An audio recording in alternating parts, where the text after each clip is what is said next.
This is actually an incredible time to be a CIO. Your CEOs want you to make your impact felt where the enterprise meets the outside world, where the revenue is generated and the mission accomplished.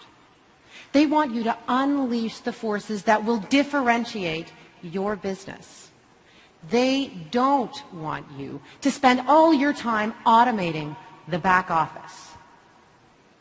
The value CEOs seek is in digitizing the interface between your enterprise and its customer or citizen, creating whole new business processes and opportunities in the process. Our message to you is this: the Nexus holds the promise of new revenue streams, new missions, and new possibilities. But just making digital copies of your existing business will not get you there. To see what I mean, consider this. Is it an image? A subway station? A store? As a matter of fact, it's all three of these things. This is Tesco's South Korean grocery retailer. They're called Home Plus. And they've implemented life-size pictures of retail shelves at subway stops. Passengers can scan in 2D barcodes to add items to their digital shopping carts for home delivery. That's pretty cool, right? This scenario, it's not exactly mobile commerce. It's not totally physical. It's not totally digital either. It exists at the edge, and it's reaching out to the customer. This is happening right now.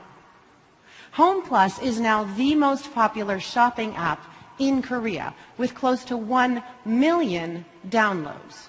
And Tesco's expanding this beyond subway stations to bus stops. So are you inspired by the scenario? What's your next step?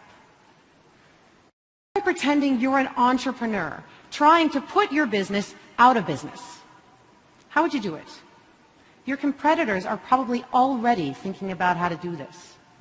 Imagine you don't have to deal with legacy technologies and bureaucratic processes and existing products.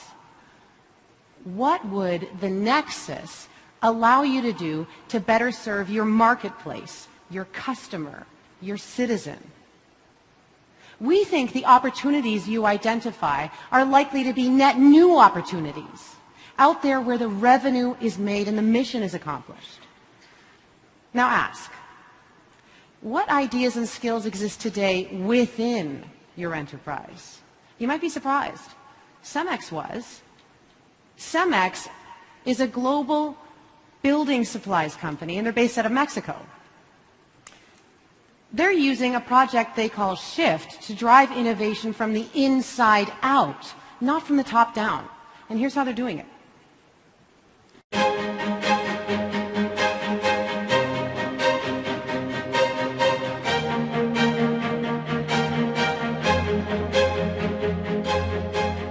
Three years ago, CEMEX started a transformation process to become a more integrated global company in order to take advantage of the knowledge of every employee worldwide.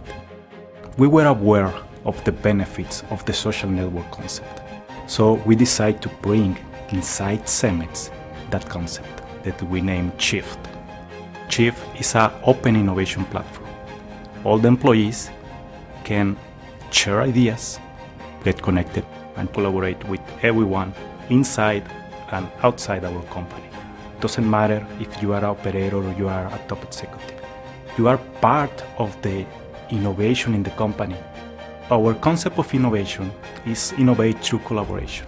Shift helps us to avoid the silos, share best practices, and to improve the day-to-day operations of the company. Using Shift, we are collecting ideas and best practices from all the employees worldwide. Around 500 people are working together in the alternative fuels community and concentrating all the knowledge in one place.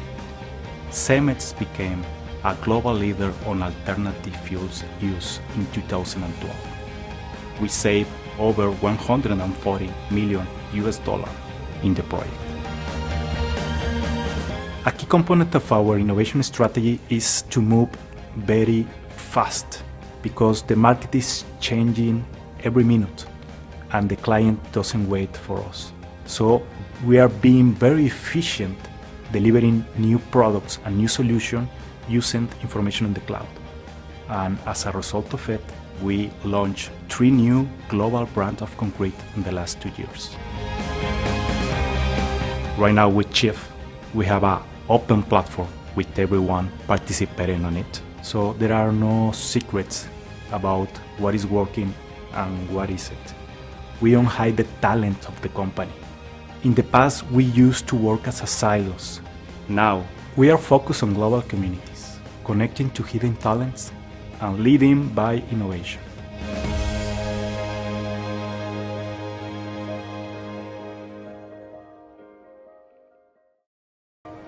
This is the way forward, through collaboration deep inside the enterprise, changing the mindset.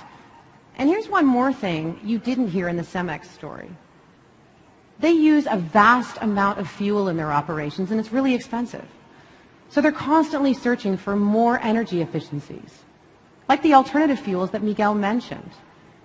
Thanks to Shift, they uncovered an expert in alternative fuels who was hidden deep inside their German operations. And in a really short period of time, this guy turned out to be a global leader, and he now consults with senior management on the topic of alternative fuels all the time. They found new leadership in the nexus. CEMEX shows that it's not about your role in the organization or your position in the org chart. It's about the quality of engagement with your people. Engage people with a goal, give them a sense of purpose, and they will do the most extraordinary things. It's also about leading a change in mindset. And when it comes to mindset, language is important. Something as small as what you name your project can impact its outcome. What's the worst thing you can name a project? The worst name you can give a project is to name it after the vendor, like the SAP project or the Oracle project. The second worst thing you can name a project is after a technology, like the ERP project or the CRM project.